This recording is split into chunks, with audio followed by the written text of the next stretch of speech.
Let's jump right into this explainer. Right now, there's a tragic, honestly baffling irony unfolding across Europe. We're talking about a continent that is quite literally boiling during the summer months. Yet somehow, it's pushing back hard against the exact technology that offers an immediate fix.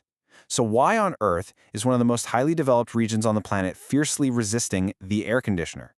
Well, to set the stakes, let's start with a staggering number, 175,000. According to the World Health Organization, that is the average number of people dying every single year from heat-related causes across the European region. I mean, that's the population of a whole city just vanishing. It's an absolutely massive toll, a quiet crisis happening year after year. And behind that giant statistic are heartbreaking on-the-ground realities. Just recently, in a single week, 40 people in France drowned simply because they were desperately trying to cool off in local waters. At that exact same time, temperatures in Spain hit a blistering 111 degrees Fahrenheit. So this isn't some abstract future problem, right? It's an immediate life-or-death threat. Which brings us to Section 1, the deadly heat problem, and the fact that Europe is actually warming faster. You see, the baseline is shifting rapidly here. Europe isn't just getting hotter, it's actually warming significantly faster than the rest of the planet. We're looking at a full 2.5 degrees Celsius above pre-industrial levels compared to the global average of just 1.4, and that brings us to a huge head-scratching anomaly. In the United States, about 90% of homes have air conditioning. In Europe, just 20%. Even with soaring temperatures and that climbing death toll we just talked about, 4 out of 5 European households still do not have AC. So the obvious question is, why? Why has it been so incredibly slow to catch on? Especially when clinical studies prove that having AC can slash heat-related deaths by up to 75%. It's a literal, proven lifesaver. So what's the deal with this deep-seated resistance? Let's unpack that in Section 2. Why Europe resists cooling. The friction explained. We can basically break this friction down into 3 main pillars. First up, you have historical culture, right? A kind of stoicism. For generations, Europeans just didn't need AC. So there's this deeply ingrained mindset of, well, we didn't need it before, we shouldn't need it now. Second is the price tag. Europe imports a massive amount of its natural gas, which drives electricity prices way up compared to the US. And third, maybe the most heated debate of all, is climate guilt. Because right now, air conditioning accounts for roughly 4% of global greenhouse gas emissions. A lot of folks over there view AC as a wasteful indulgence that's just accelerating the exact climate change causing these heat waves in the first place. If you want to understand that historical stoicism, just look at their architecture. For centuries, these buildings were perfectly, masterfully designed to manage the local climate completely naturally. Southern European homes have these thick, white-painted walls and small shuttered windows specifically to block the sun. Meanwhile, Northern European homes were meticulously built to trap heat for really harsh winters. The big problem today? These brutal modern summers are totally outmatching those old Southern architectural tricks. And those Northern homes, they're turning into literal furnaces that just bake the people inside them. Moving on to Section 3, the red tape of AC, bureaucracy roadblocks.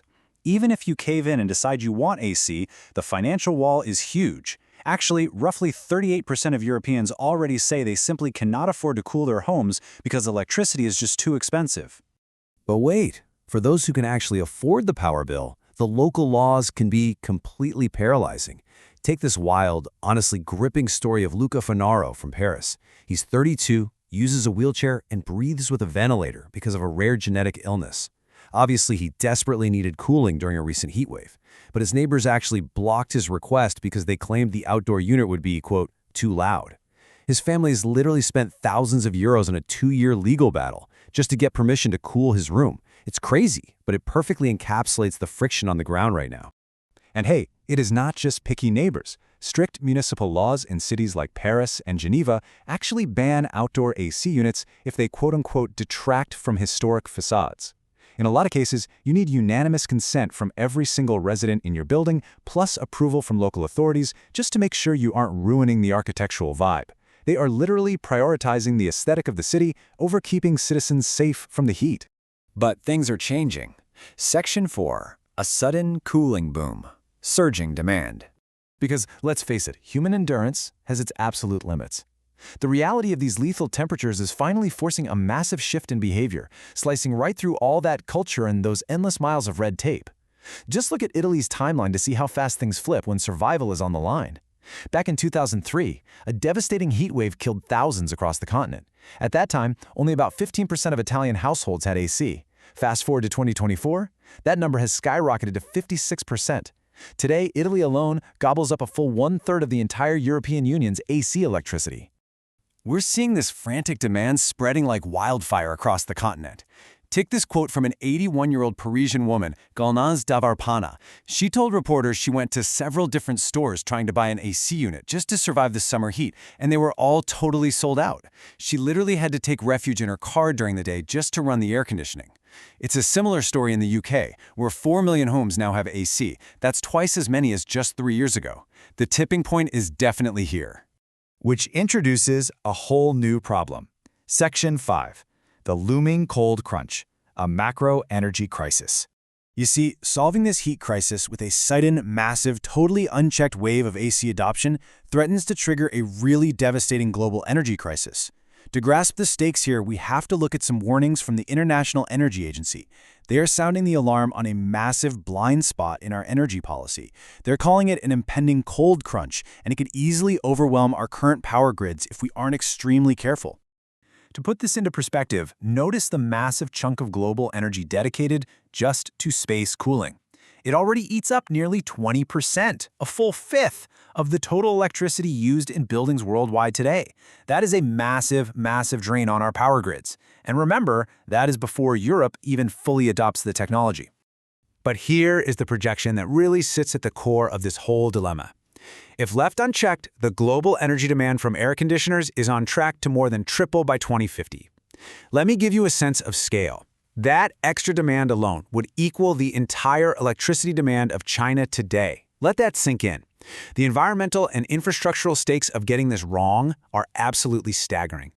So, what's the game plan? How do we survive the heat without frying the power grid and wrecking the climate?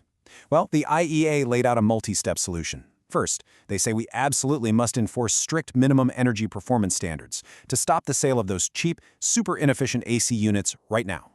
Second, we've got to require much tougher building codes so that homes naturally just need less cooling in the first place. And third, we have to seamlessly integrate renewable energy to actually run these new, highly efficient machines. And the good news, we already know this combination works. Just look at the Texas model. Usually, during extreme heat waves, when millions of air conditioners are all blasting at the exact same time, grids are incredibly vulnerable. But in places like Texas, where solar power is super widespread, the huge surge in solar energy generated by that exact same blistering sun perfectly offsets the massive spike in cooling demand. It keeps the grid totally stable and prevents catastrophic brownouts. It's a brilliant feedback loop. Which brings us to a final thought, the real core of this entire explainer. As the tragic realities of climate change push historically resistant populations to finally cave and seek relief, can we find a way to cool our homes without actively warming our planet? We know the technology and the policies are out there, but whether we actually adopt them in time, well, that remains the ultimate test. Something to think about the next time you reach for the thermostat.